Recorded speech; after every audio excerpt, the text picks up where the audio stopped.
David Boland from Racing's Inside Track TV, and I'm here at Punchestown Racecourse 1 week ahead of the Punchestown Festival. I'm with Richie Galway. How are you, Richie? All good, Dave. Very good. We're in the new stand here. Looks magnificent. Yeah, we're delighted with it. It's been a bit of a struggle with the weather we've had over the winter, and it was always going to be built with tight schedule. So as you can see from the tour around, we're just not fully there yet, but please God we will be by next Tuesday. We're thrilled with how it's turned out. We've been planning it a long time, and a lot of work has gone into delivering it. So we opened the festival, launched the festival tonight, and we're very interested to see how people react to it. It's a huge addition, isn't it, to owners and trainers and sponsors to be able to use this. As you can see, a super view out the window, so close to the last fence, the last hurdle and the finish line, and yeah. Great facilities in here for people to sit back and relax for the day. Yeah, we're biased. We are. I suppose when you see something on paper, it's harder to envisage it until you see it on the ground. So we're happy with how it's turned out. I think the key to this stand is that when we were planning it, we wanted to deliver something to the race goer, which we've done on the ground floor, which is the champagne bar and reserve bar and the viewing out front, which it says between the last and the winning line, and to the industry and the owners and trainers is something that we've been trying to focus on for the last couple of years. I think what we will provide downstairs in the Goffs Owners and Trainers Lounge will definitely put us in a position where people will be happy to come here, will enjoy their experience. Goffs have supported us greatly in that initiative and have the same vision in that regard. So yeah, we're very excited by it, yeah.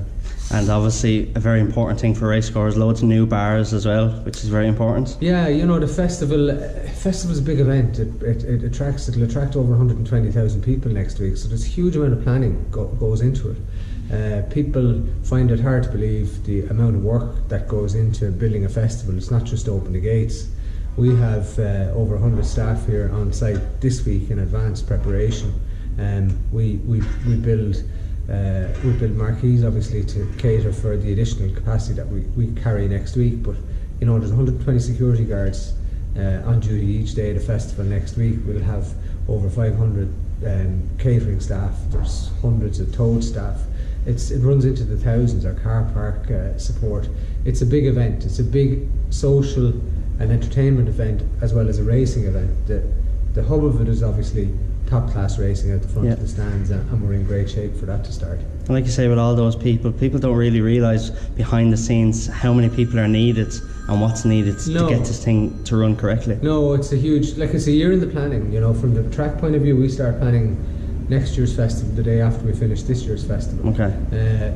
I think the weather over the winter hasn't helped anyone, but our ground is soft to heavy, and we're in great shape to start. When you say very quickly that you have fresh ground each day on a racetrack, people maybe don't understand what that means. We have a different racetrack for 5 days of racing. It's a lot to be said for it. Yeah, it's a huge help for us to be able to give that. A horse running Wednesday in a hurdle race will have ground that hasn't been touched on Tuesday, and so on. Yeah. Same up to Saturday. The first race Saturday will be on ground that hasn't been raced on all week in a year, really. Yeah. So it gives us huge flexibility, and I think it's a huge bonus for horses to be able to race on ground that hasn't been poached heavily in the recent past.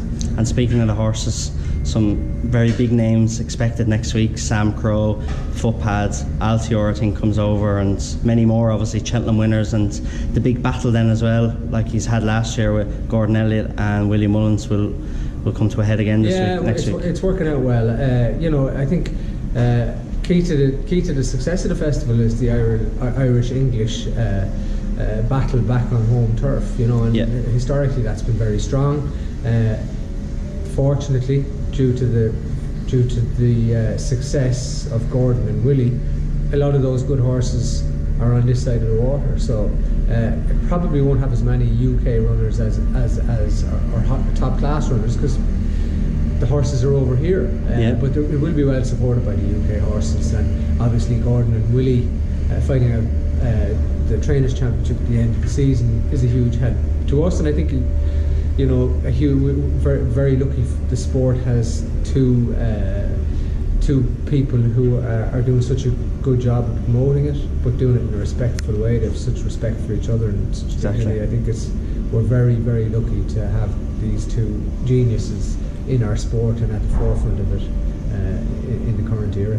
Yeah, we're very lucky that way, and obviously last year Willie came into it a good bit behind Gordon, but still won it by over 200,000, and that's credit to you in terms of the huge prize money that's on offer here for the week. Yeah, it's sort of swings and roundabouts. We need the horses and the interest to be able to make sponsors enthusiastic to support the event, and luckily because of the horses, the riders, the trainers and the industry, sponsors are interested to get involved.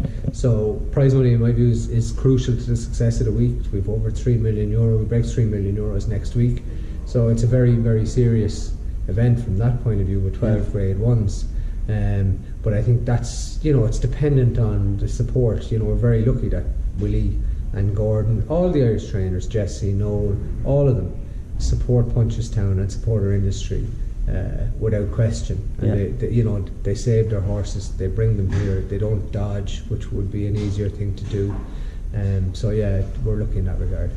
And then regarding the ground, obviously we've had a tough old time of it with weather, but we're expecting nice enough ground considering the conditions that have been. Yeah, I think it'll be beautiful ground. I'm more relaxed about the ground this year than I've ever been, because you don't have to worry about water in this year. Touch wood, ground can dry up very, very quickly. Especially with wind like that. Wind across Punchestown in the spring can dry out very, very quickly.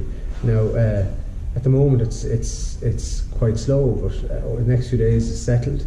Into next week it's likely to break again, and there will be showers. But it's a national hunt championship. It's national hunt racing. These horses are bred to run on slow ground, on soft ground. We're looking for the horses that have won the races through the winter. This is the end of the national hunt season, so we're looking for those horses to participate here next week. If we don't have to interfere with it, and it's unlikely we will, it makes the job so much easier when it's naturally provided. So yeah, from that point of view, reduces the risk of injury to man and beast, which is a help to us all. And obviously, as we spoke about, we've the top best horses there is in Ireland or England all racing here next week. For anybody or groups of people that haven't been go to racing or not into it, why should they come here next week? What's the attractions for them? I think, even if you looked at the Grand National on Saturday and the reactions of Gigginstown, of Michael and Eddie and the O'Learys, if you looked at the reaction of Gordon, if you looked at the reaction of Davy Russell, I think it's as good an advertisement for the sport as you will see. And I think that definitely helps to attract people. There's a great buzz at a race meeting. It's great if you get into it. There's a huge buzz to see what Ireland is leading the world in, a sport that we are the best at. To have that on our doorstep and to be able to see it every day, we take for granted, but it shouldn't be. As well as the racing, there's obviously a huge social element to the festival.